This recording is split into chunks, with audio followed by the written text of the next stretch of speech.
Амансыздар ма? Әңгімені тыңдар алдында каналға тіркеліп, лайк басып, пікір білдіріп отыруды ұмытпаңыздар. Және әңгімені соңына дейін тыңдаңыз. Соманадай төртеуміз Ырысбектің тасбақаша домаланған Запорожне жайғасып отырып алдық. Өзімен бесеуміз.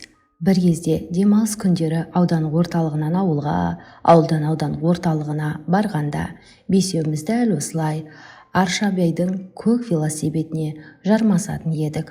Ортамыздағы жалғыз велосипедке кезек-кезек 2-ден 3-тен мінгесіп, ұшқасып жүріп, әйтеуір жететінбіз.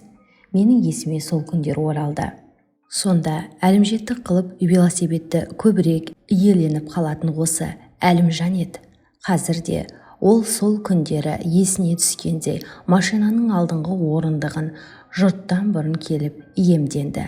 Велосипедке отырғаннан жаяу жүргені көп. Ешкіммен дауласып, шарласпайтын велосипед емес, өмірдегі заңды еншісіне де, әй, мынау сенікі демесе, қол созбайтын шәкірдің бүгінгі мінезі де сол қой аузынан шөп алмас баяғы бала кездегі қалпынан танбайтын. Тек бірді бірге қосып, даудамайдың түтінін көрінген жерде жүрер Аршабай ғана мүлде өзгеріп салғандай. Бұрынғысынша дырылдап көп сөйлеп, көп күле де бермейді. Қазіргі салмақты қалпы өзінің мол пішініне, мынау тұлғасына бір түрлі жарасатында сияқты. Машина ауылдың кіре берісіне құтылып, тас жолға доңғалағы тиген соң-ақ аудан орталығын бетке алып, домалаңдай жөнелді. Реке, байы бастапсың, бәрімізден осы сен оздың ба деймін, әлі су жаңа ғой өзі, машинаңды айтып отырмын, дегендей астындағы жұмсақ орындығын әдейі солқылдатып қойған Әлімжан Ырысбекке денесімен бұрыла қарады. Адамдардың бір-бірінен озғанын барлықпен, байлықпен, тіпті болмаса машинамен өлшемесе болар досым. Осы деп ғылым қуып, ел басқарған, өз қамынан гөрі халықтың қамын ойлаған, жеткен жандарды айтпаушы ма еді? Ал байлық жағына келсек, ол да баршылық. Бірақ бұл машинаны ақшаға сатып алған жоқпын. 30 тиындық лотереяға келген дүние ғой. Жарайсың, қарай көр. Дестік артқы орындықта шалқайып жатқан үшеуміз. Үніміз 3 түрлі шықты. Разы болып сүйсінгендіктен де, қызғаныштықтың да әуені байқалатындай. Әлімжан әзіл айтты. Ал келіншекті де ұтып алар күнді тосып жүрсің-ау, Өмір деген лотерея билеті емес қой. Досының жауабынан тосылғандай Әлекең үнсіз отырып қалды. Біздің арамызда пікір қоса қояр ешкім болған жоқ. Егер баяғы бұл күнде естелікке, өткен шаққа айналып кеткен күндер болса ше. Біріміз атып, біріміз қағып, біраз жерге апарып тастар едік. Қазір бір үйдің отағасы атанған шағымызда самарқау тартқандықтан ба, әлде 35-ке келгенше бас құрап, отау тыя алмай жүрген сұр бойдақ досымыздың сөз сотасы батар осал тұсын жағаттамай-ақ қояйық дегендіктен бе, әлде арада өткен 10-15 жыл уақыт қаншама жастай бірге өскен доспыз десек те бір-бірімізге салқындық лебін әкеле бастаған ба? Бәрімізді де бір сәт үнсіздік биледі. Ырысбек рөлді сығымдап ұстап, тесірие жол қуалайды. Мектепте жүргенде бұйығы тұйық еді.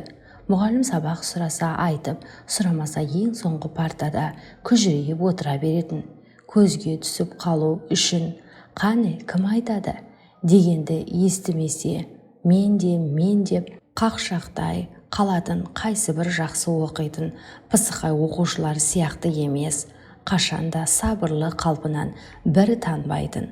Реке әлі сол шопырлық шаруада жүрген боларсың, дедім мынау шағын машинаның ішін жайлап алған үнсіздікті бұзғым келіп. Сол, деді ол, жанарын жолдан тайдырмаған күйі. Мен ойладым, кластастардың бірі болса да, бүгінгі сапарға мұны арнайы шақырмағанымызға ренжіп отыр ма деп. Жаманды жақсылы, ауылды қойып, ауданның әрқашан мақтан тұтар азаматы бола тұра автобуспен ырғатылып жүруді ар көріп, бағана шаруашылық директорына жолығып сәлемдескен соң бұйымтай білдіргенбіз. Қап, дәл бүгін жүрмек пе едіңдер деп ол қиналып, осы қазір жон жақтағы егіндікке жүрмек едім. Араға біраз жыл салып, бәрің бірігіп бір келіп қалғанда өзім-ақ қыдыртуым керек еді. Облыстан өкіл келеді деп жан терімді шығарып жатыр. Біресе егіннің, шөптің деп жүгіріп-ақ діңкелеттім. Шаруашылық деген осы, жан алып жан беріп жүргеніміз баяғы. Директор ақтала сөйледі. Бүгін қажет еді деген біз төртеумізде. Өзіңіз білесіз, жуырда ғана 60-қа келетін тойлап өткен әлім қария осы отырған барлығымыздың да қадірменді ұстазымыз еді. Басымыз қосылып тұрған сәтте алдымен сол кісіні құттықтап келсек деген ой ғой. Директор ақыл тапқандай қуанып кетті. Өй, айтпақшы, әлгі Ырысбекте сендердің класстастарың емес пе осы? Оның қазірде өз машинасы бар. Соны бір-екі күн жұмыстан босатармын. Сендермен бірге қыдырып өзі де бой жазып сергіп қалсын. Директор оны кеңсеге шақырып алып, жаңа тапсырмасын айтқанда, тіпті Ырысбектің ойбай, қареке-ау, ана машинаны жөндеп бітірсем деп едім, 2-3 күнде деп қарсылық білдіргені бұларға қатты батқан.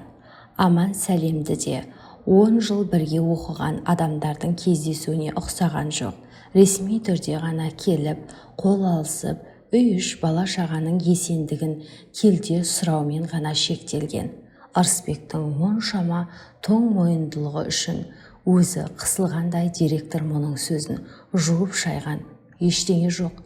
Сен қыдырып келгенше машинаңды жөндей беруді басқа біреуге тапсырамыз. Алаңдамай бара бер, деп мәселені бір жола шешіп берген. Сөйтіп ойда жоқта 5-ші кластасымызды ортаға қосқан едік.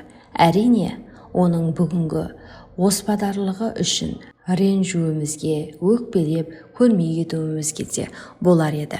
Бірақ оның мінезі, бетің бар, жүзің бар демейтін бір беткейлігі бізге әу бастан мәлім болған соң, бәрінде іштей кешіргендейміз. Оның бізге титтей реніш өкпесінің жоқ екендігін айдан анық дүние. Бар ерекшелігі өмір соқпалының бұралаң бұлтарысында бұрылуға жоқ. Еңкейетін жерде еңкейіп, шалқаятын жерде шалқаюға жоқ екендігі. Әлекең бір қырындап бізге қарап отырды. Осы жолдың бойында ортамыздағы жалғыз велосипедке талай таласқанымызды әңгімеледік. Ырысбек сол бесеудің бірі. Өзі екенін де ұмытып қалғандай селт еткен жоқ. Мен ойладым, өзі о баста тұйық адам, мәң болып кеткен ғой. Сонда достың сезімі деген қалды дейсің бе, деп. Әлім ағамыз төртеуміз бірдей сау етіп кіріп барғанда қандай қуанар еді, деді Аршабай. Мен бесеуміз деп түзеткім келді де үндегенім жоқ. Ырысбек естімей қалған шығар деген ойға келдім. Ал айтты айтпады, мұғаліміміздің қалай қуанары менің де көз алдыма елестеді. Ол кісінің әні, менің шәкірттерім қандай деп үнемі әңгімесін тұздық етері де біз емес пе едік. Мынау алдағы орындықта шалқайып жатқан Әлекең аты шығып қалған дардай жазушы, ірілі ұсақты 2-3 кітаптың авторы, өткен жазда жазушылар одағына мүшелікке де қабылданған. Бір тәуір жері жазушылығыңды айғақтайтын, көздің жауын алатын, алтын жазулы, қызыл куәлігі, самолет, автобус дегендерге билет іздеген кезде таптырмайтын ақ дүние екен, деп кеше ғана айтқаны есімде. Аршабайдың бастықтық баспалдағы да қозыдай, жамыраған 3-4 телефоны, жұмсақ креслосы бар жеке кабинет иеленуге жетіп қалған. Астанаға бір құрылыс басқармасын жабдықтау мекемесінің білдей бастығы Шәкір болса, облыс орталығындағы әйгілі комбинаттың бас инженері. Менше, жаманды жақсылық осы бесеудің ішіндегі бір кластың, жоғау бір мектептің шәкірттерінен шыққан тұңғыш ғалыммын. Анау мынау емес, физика, математика ғылымының кандидаты деген дырдай атағым бар. Әзірге біз ғылымға ауыз толтырарлықтай ештеңе бермесек те, ғылымның бізге бергенінің өзін аз десек пендешілік болар еді. Әйтеуір ғылыми атақты қорғады деген жалғыз сөз өзімізге қорғаныш болғанына көз жетті. Институттың оқытушысы болып орналасқаныма 2 жыл болса да, ағайынның арасындағы беделім жаңбырдан кейінгі көк шалғындай қаулай өсіп жөнелді. Несін айтасың, жігіттердің қайсысы десе, шетімізден мыналар еді дейтінді яқпыз. Запорожымыз аудан орталығына таяу қала ала көпірге жете бере тоңқаңдап келіп тоқтай қалды. Терезе әйнегінен қызғылт сағым көлбеңдеді.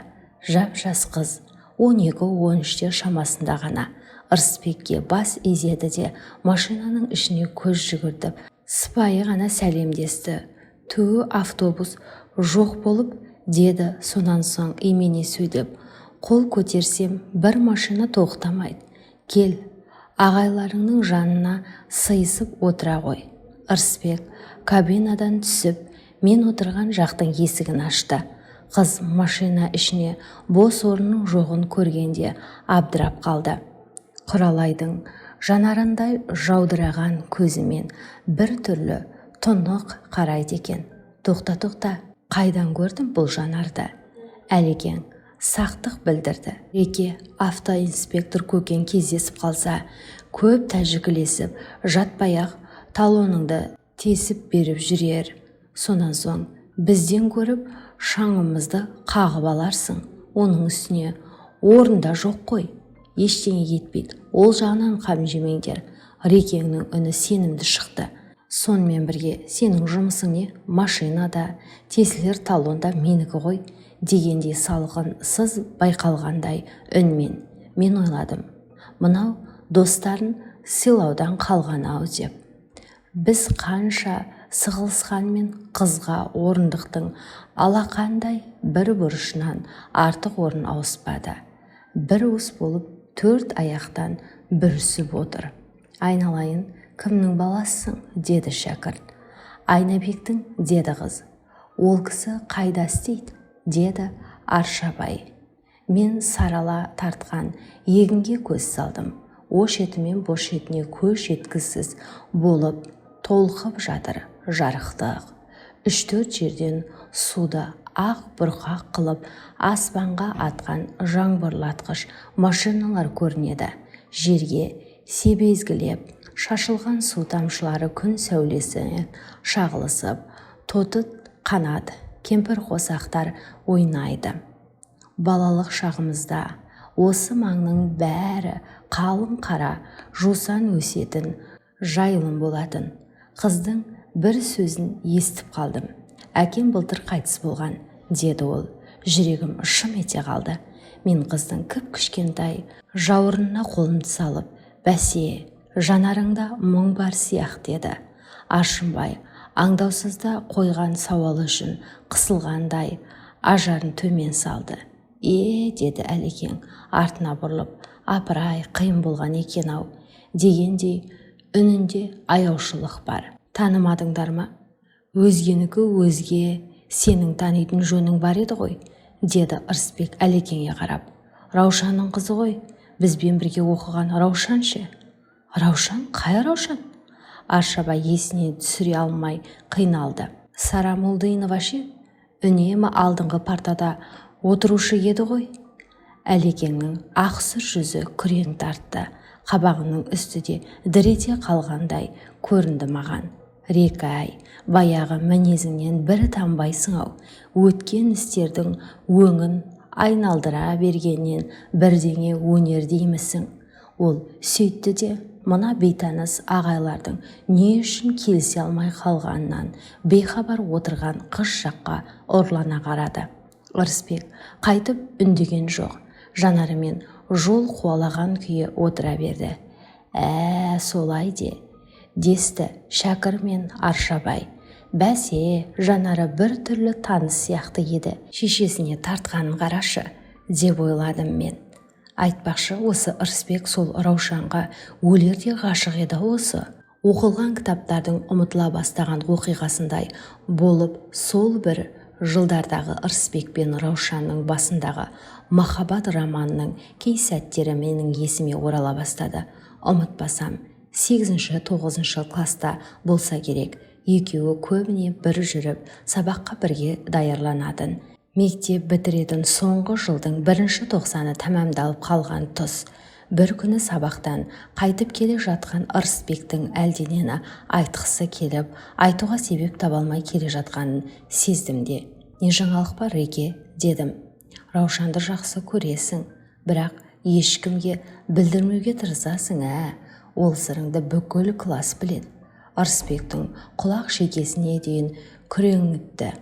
Сонан соң, мен сырымды айтайын деймін-ау, сенен ақыл сұрайын деп едім. Рас, мен Раушаннан жырақта жүретін тіршілігімді елестете алмайым. Өлерде ғашықпын. Не істеуім керек, ақыл айтшы, деді шынын жасырмай. Мен ойланған жоқпын. Хат жаз, мен апарып берейін. Тіпті маған сол сәтте Ырысбектің сөзі мына түрі кинодай бір түрлі қызық көрініп кетті. Ол қолымды алды. Достым, өлгенше ұмытпаймын бұл жақсылығыңды, деп тебіренді. Өз ойыңның үстінен түске керек, ойланбастан конвертке салған хатты қолыма ұстата берді. Мен хатты алған бойда Әлімжанға жеткенмін ғой. Ашқан жаңалығымды айтып едім. Ол, сен бұл хатты маған бер, мен ебін тауып өзім қолына ұстатайын дегенді айтып, жатып жабысын. Ақыры хатты алып тынды. Ертеңінде, қалай әліге бере алдың ба, деймін оған. Бермегенде, бірақ маған енді почтальон болғанның қалды ма? Жауабын өзім берем, деп біраз ренжіді. Жалпы өзің бергенің жөн-ақ еді, деп шіренді. Сол күні Ырысбек менен, қалай бере алдың ба, деп сұраған. Бергенде, бірақ маған енді почтальон болғаның қалды ма? Жауабын өзім беремін дегенді айтты. Жалпы өзің бергенің жөн еді, деймін мен де Әлімжанның айтқанын түп-түгел қайталап. Содан Ырысбектің жүні жығылды дейсің. 1 ай жүрді, 2 ай жүрді. Ақыры бір күні ол мені үйге іздеп кепті. Өңі өрт сөндіргенде жалғыз отыр едім. Кірген бойда жағамнан бүре түскені. Дос, сенімін аяққа басқан опасызсың. Қат қайда? Деді селкілдеп. Раушанға хаттың жетпегенін сонда бірақ білдім. Бар кеселдің Әлімжаннан келген біліп тұрмын. Солай болып еді, деп шындықты қалай айтайын? Немене, мен сенің почтальоның ба едім, деп құтылудың амалын жасап, ол түтігіп тұрды да мені қорлайтын сөз іздеп біраз қиналған соң, сен адам емессің, нағыз опасызсың, деді де есікті тарс жауып шығып кетті. Сол күні мен де Әлімжанға барып, Ырысбектің өзіме айтқан сөзінің бірін қалдырмай өзіне бағыттадым. Не керек, 2 досым менде содан бұлай суысып кеткен едім. Ырысбектің алдында мен қанша айыпты болсам, Әлімжан менің алдымда сонша кінәлі. Шындығында Ырысбек өзінің Раушанмен ұғысқан кезде ғана мен оның алдына барып, кінәмнен арылғам. Сол кездегі екеуінің егіз қозыдай болып жүргендеріне қызығатында едік. Ырысбек айтар еді, біз ең бақытты отбасы боламыз. Бірге барып оқуға түсеміз. Одан кейін Раушан екеуміздің тойымызға келетін боласыңдар деп. Бірақ 4 тоқсан басталған бетте бұл екеуін тағы да ұғу қиын болып қалды. Бұл тоқсан Ырысбек 2 күн оқыды ма жоқ па, әйтеуір ол аяқ астынан бірнеше күн интернатта жатып алған. Сал болған адамдай дөңбекшіп, тамаққа қарамай таусылды да қалды. Сұраған жанға ләм-мим деместен жатты да бір күні интернаттан чемоданын көтеріп ауылына тартты да кетті. Артынан мұғалім де барды, жалғыз шешесі де байбаламды салды. Бірақ сол бетінен қайтпай қойған. Раушанның да әлденеге қиналып, көзінің қызарып жүргенін көрген балалар екеуіне келген кеселдің ортақ екенін мөлшерлеген де қойған. Ұмытпасам, соңында тағы да балалар айтып жүрді-ау деймін.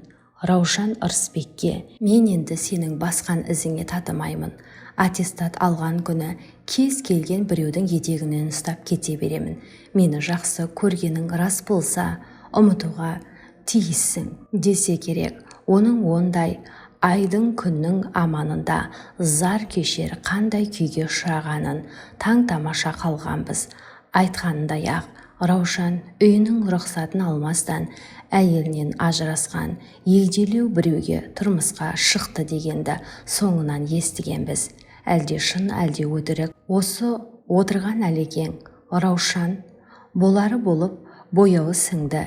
Енді үй болайық деп едім, көнбеді. Өз обалы өзіне деп біреулерге мақтанған көрінеді. Машинаның ішін тағы үнсіздік басты. Әркім өз ойымен отырған сияқты. Шәкір көп ойланып қызға қояр бір сауалды әрең тапқандай оған қарай мойын бұрды. Қалаға жайша барасың ба? Тәтеме бара жатырмын, ауруханаға түсіп қалып еді, деді қыз. Шешемді айтам. Ауруханаға? Қай жерде? Алдыңғы күні ғана сау еді ғой. Ырысбек машинаның рөлін сәл баяулатты да бізге қарай еңселей бұрылды. Қыз жауабын естігенше тағаты таусылып бара жатқандай. Соқыршек екен, кеше операция жасады, қазір тәуір. Ырысбектің көңілі орнына түскендей алдына қарап отырды. Ырысбектен басқамыз жә деп тұрып қызып алдық. Ұлдарым келген күні ырымын жасаймын деп түйенің көзіндей рюмканы мұғалімдің 1-2 рет алуы мұң екен. Соғанақ болып қалды. Әңгімесі көбейіп, ақыры оқыса осы ұлым бәрінен озатын еді дегенге дейін жетті. Айтып отырған Ырысбек: ұстазының тілін алсаң, сырттай болса да оқуға түсіп, біліміңді көтеруің қажет деп тәппіштеді. Адамның өмір жолында әлдебір көңіл күйінің әсерінен бар жақсылықтан түңілер сәті болуы мүмкін. Бірақ қайта еңсе көтере алмаса, оның несі азамат. Адам данышпан болып туса да, әр қиындықпен күресе алмайтын бор кемік болса, онда данышпандығының құны көк тиынға барабар. Оңай табыс олжа ғой. Ол өміршең бола алмайды. Мен олжа деп өмір жолындағы сәттілікті ғана айтып отырмын. Қиындықпен келген, күреспен келген табыс қана көгертпек. Айтшы қане, не білген ойың бар? Мына достарыңның алдында айтшы. Иә деп қостадық біз. Оқуың керек. Ғылым болып кетпесең де диплом алуың керек қой. Адам оқу үшін емес, тоқу үшін оқыр болар. Химиялық элементтер, атомдардың орасан энергиясының таусылмас қорын пайдаланудың әліппесін жасаған ерлі-зайыпты кюрилердің еңбегін бағалай алмаған.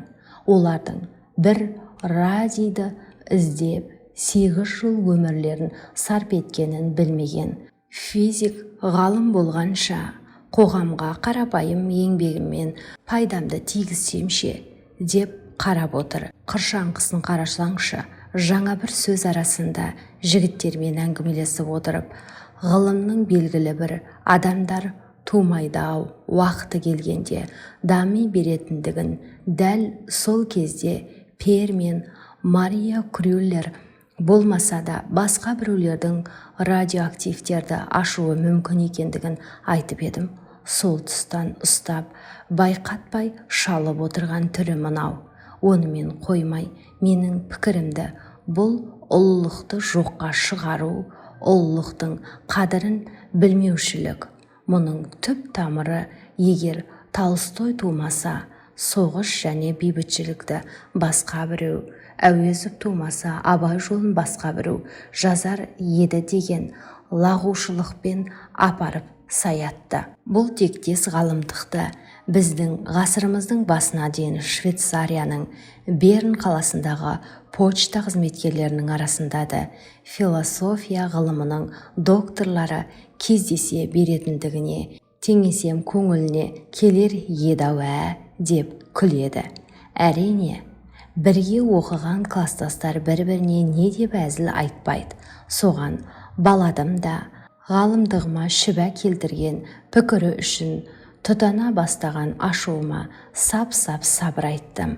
Қадірменді әлім ақсақалымызда 60-қа жетер алжи бастаған ба деп қалдым. Жалы қарайғандай жазушы Әлімжанды өзін құрметтеп арнай келіп отырған шәкіртін соңғы жинағы үшін мүжекелесіп кеп баспаға асығыс ұсынғандығын көрініп тұр. Кейіпкерлерің қуыршақ сияқты сенің айтуымен ғана жүрген жандар. Әр қылық, әр сөздері нанымсыз, деді. Әрине, Әлекең де мақтамен бауыздағандай ғып жауап берді. Ол айтты: бүгінгі әдебиетке қойылар талапты 10-шы кластың оқушысының ауқымымен түсінуге болмайды, деп. Мұны естігенде Ырысбек ыржия түсті. Бүгінгі әдебиеттің тағдыры тұп-тура соның өңінде найзағадай қадалып, жаным қинап бара жатқандай. Өзім естіген әлдебіреулердің шығармаларын бетке ұстап, одан бергі өзімдегі есімі мәлім қаламгерлердің кітаптарын жіпке тізіп алып Әлекеңе шүйліксінай келіп, Әлекеңде дес бермес еді. Қызып бара жатқан әдеби дауды Әлім ақсақалдың өзі тосқауыл қойды. Беу, ұлдарым-ай, менің босағама дауласқалы келіп бе едіңдер? Ал, елеп ескергендеріңе рахмет. Сендер жиі келіп дастарханымның басын осылай думандатып жүрсеңдер, тағы бір 60 жасамаспын ба? Әңгіме осымен тамамдалды дегендей орнынан тұрды. Машинаға отырған соңда Әлекең мен Ырысбек ескі әуендеріне басып келе жатыр еді. Аз сөйлеп, көп үндемейтін шәкір төрелікке жетті. Әлеке дос жылатып айтар деген Ырысбекті оқымады, жазбады деп жазғырмасақ, әңгімесі әділ сөздің ауылынан келіп отыр. Жә, онан да ауруханадағы Раушанға соға кетелік. Жарынан айырылып, жарым көңіл болған жайы бар екен. Оның үстіне кластас деген атымыз қайда? Тіпті әнеугінде ауыл шетіне келген бетте кіріп шығуымыз керек еді. Жөнақ, дедік Аршабай екеуміз. О, ағайын, 15-16 жыл бойы көрмеппін сол Раушанды. Бұлай өзі сауылдап жетіп барғанымыз қалай болар екен? Әлекең іргетасы жөндеп қаланбаған бір пікірді айтып еді. Одан гөрі нанымды ұсынысты Ырысбек айтты. Оны білгенде бағана бірден баруға жетеді. Енді қызып алып, жетіп барғанымыздың жөні келмес. Көңілдерің қаласа ертең арнайы келейік. Мен бағана сендер шайға отырғанда соғып қайтқанмын. Тәуірмін, ұлдарға сәлем айт деген. Ырысбектің бір кезде Раушанға өлердей ғашық болғаны тағы есіме түсті. Өмір деген лотерея билеті емес, деп еді-ау. Тағы да, әй, дегенмен өзінің жолы болыңқырамай жүрген жігіт-ау. Кәдеге аспаған білгірлігінің жемісіне жеткізбеген махаббатының құны қанша. Запорожың ауылға қарай ұшыртып келеді. Біз туған жер, берерім көп менің саған деп масаң көңілмен әндетіп келеміз. Шәкір қосылған жоқ. Тұқырып ойға батқан. ырысбекте әнге қосылған жоқ, рөлде отырған адамды әрнені ойлап отыр деуге келе қоймас. Жай ғана жанарымен жол табанын қуалап келеді. Қала шетінен көп замай Запорожымыз тағы тоқтай қалды.